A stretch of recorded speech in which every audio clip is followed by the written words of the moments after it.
Et bonjour à tous et bienvenue sur Gratos et mange des pommes. Alors aujourd'hui, on va vous parler un peu de la progression. Alors la progression de GreatOS, ce qui n'est pas évident du tout. Je travaille en ce moment sur des paquets, sur le gestionnaire de paquets qui s'appellera Paquet et bot de compilation qui s'appellera Construit, ou qui permettra de compiler des paquets un à un. Donc c'est en cours, le travail est assez long et fastidieux. Euh, Bien sûr, je ne peux pas vous le présenter vraiment en détail aujourd'hui, mais tout ça pour vous dire que le code avance.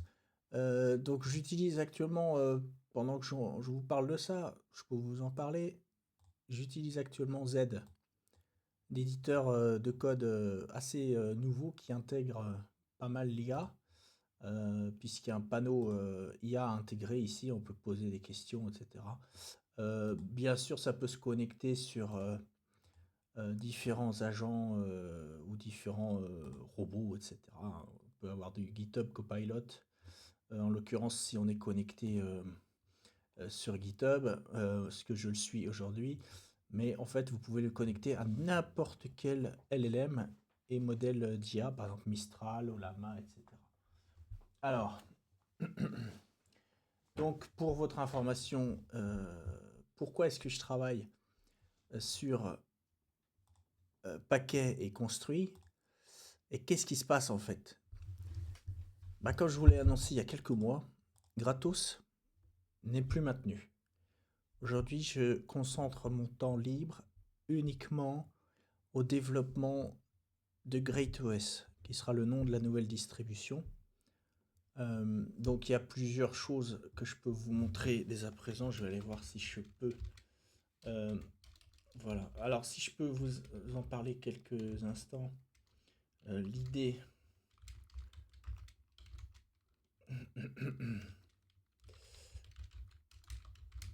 Alors,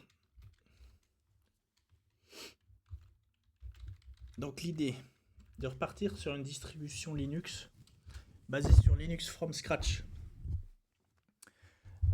Donc l'idée est donc d'avoir cette base Linux from scratch et par-dessus de partir sur un modèle de recette assez simple. Je prends un exemple avec la recette de Nano, par exemple. Description URL, nom version release, la source, ou dans les sources on pourra utiliser des variables. Et puis un sous-shell bash pour faire des manipulations de chaîne.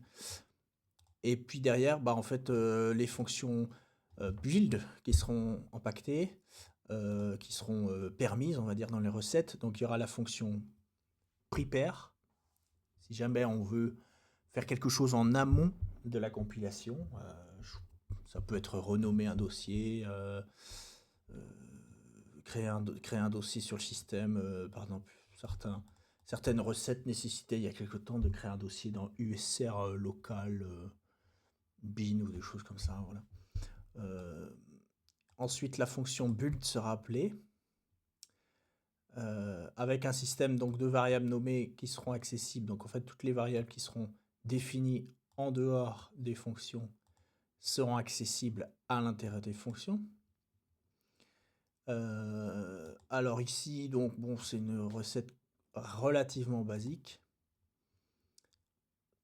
$PKG qui sera donc le dossier de destination final, qui sera donc dans une bon, bref. Et donc voilà, la recette de Nano est très simple, elle s'arrête ici. Comme vous le voyez ici dans l'organisation des paquets sera différente.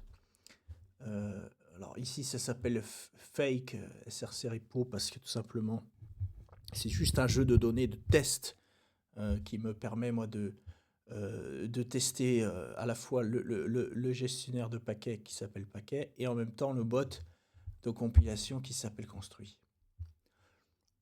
L'idée c'est que ce dossier là soit une source un dépôt Git.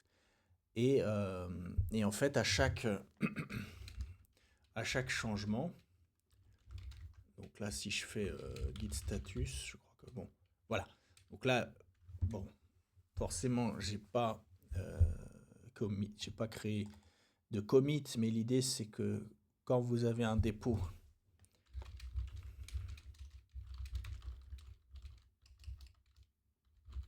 vous intégrez d'abord les recettes.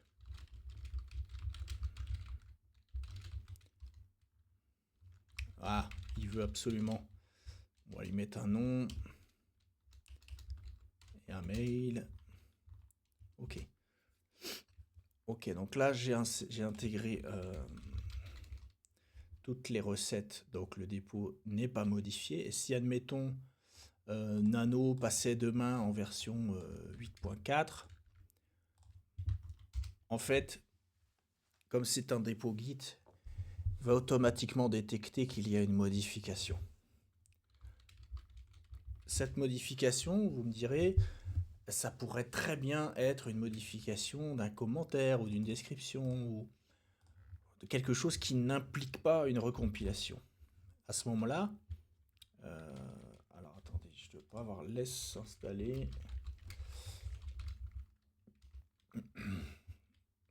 À ce moment-là, un git diff automatiquement généré par construit en fait permettra de voir si effectivement il y a une modif soit de version ou soit de release, auquel cas le paquet devra être recompilé. Ensuite, donc l'organisation des paquets, comme je le disais, sera organisée complètement différemment. Il y aura probablement un seul gros dépôt de paquets dans lequel les paquets seront organisés en dossiers et sous-dossiers.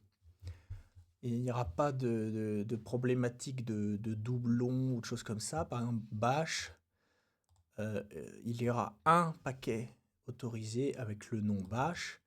Et si jamais il y a, on va dire un dossier, une recette bash qui est également dans un autre dossier, alors ça générera une erreur. Donc on ne risque pas d'avoir des doublons.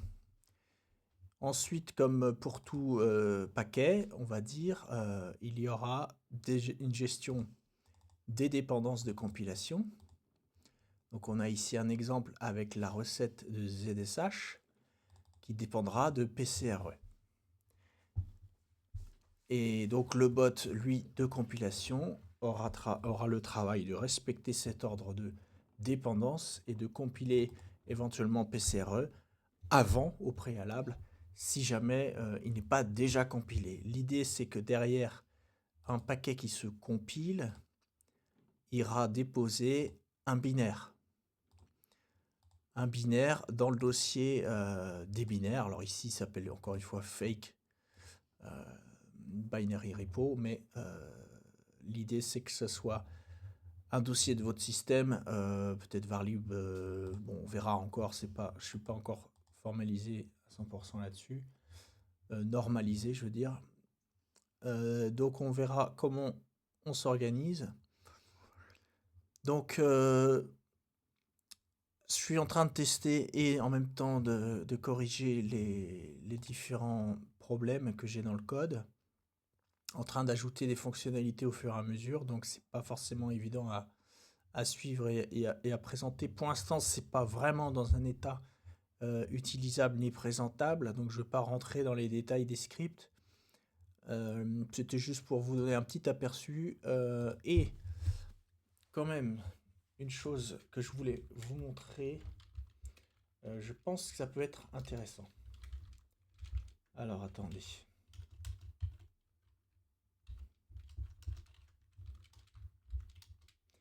Normalement, on devrait pouvoir faire ça.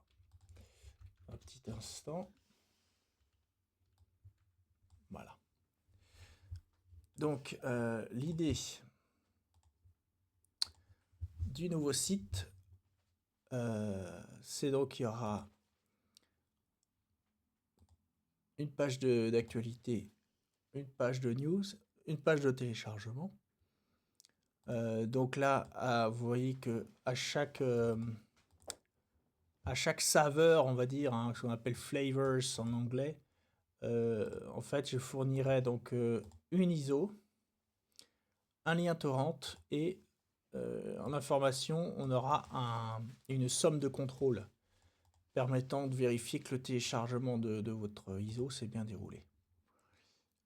Ensuite, on aura bien sûr un lien vers le code source, etc. Bon, pour l'instant, ce n'est pas encore implémenté. Et puis,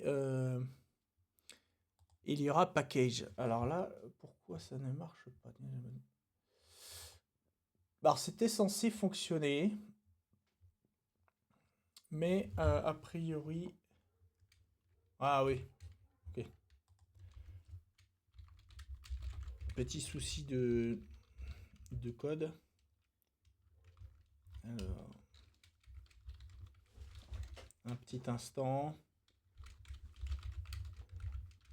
Et en fait, je viens d'installer PHP hier pour retravailler dessus. Et en fait, il me manque la dépendance qu'on appelle SQLite.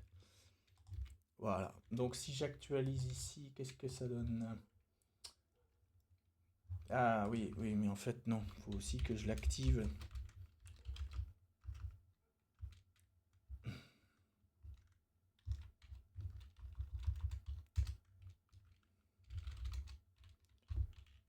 Alors...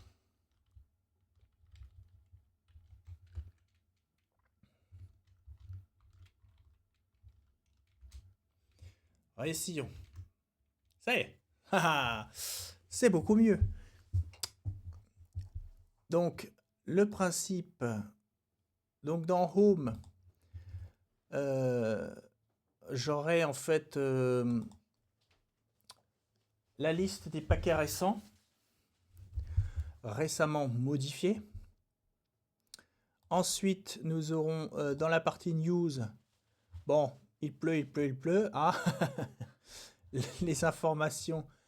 Alors, je crois que c'est les 4 ou 5 dernières news. Ensuite, il y aura une page archive dans laquelle il y aura l'entièreté en fait des news. À chaque changement de mois ou d'année, il y a un petit titre avec le changement de mois et d'année. Voilà. Et bien sûr, alors, je crois pas que le H soit là-dedans. Non. Oui, ça je me rappelle. C'est pas grave. Ça, c'est pas fini. Et la liste des paquets, bon, elle n'est pas du tout à jour ni maintenue, mais en gros, ça vous permet de chercher tout de suite les paquets qui sont installés. Par exemple, si je cherche OBS, je recherche OBS. Il l'a trouvé. Alors, il l'a trouvé dans le mot blobs. Il l'a trouvé dans le mot kjobs, truc de plasma, un paquet de plasma. Et puis, bien sûr, il a trouvé OBS-studio. Voilà.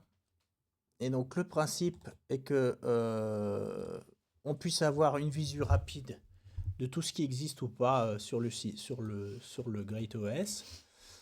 Et je pense que je ferai une page pour vous permettre de demander un paquet ou éventuellement de proposer la recette d'un paquet si jamais quelqu'un veut contribuer au code. Voilà, donc c'était tout pour aujourd'hui. J'espère que cette petite présentation vous a plu. N'hésitez pas à laisser un like, un commentaire. Si vous avez des questions sur le projet ou si vous avez si vous souhaitez vous impliquer et participer à cette communauté, n'hésitez pas à me contacter dans les commentaires et puis abonnez-vous. Ça fera toujours plaisir et ça me motivera à continuer. Je vous remercie et à bientôt. Au revoir.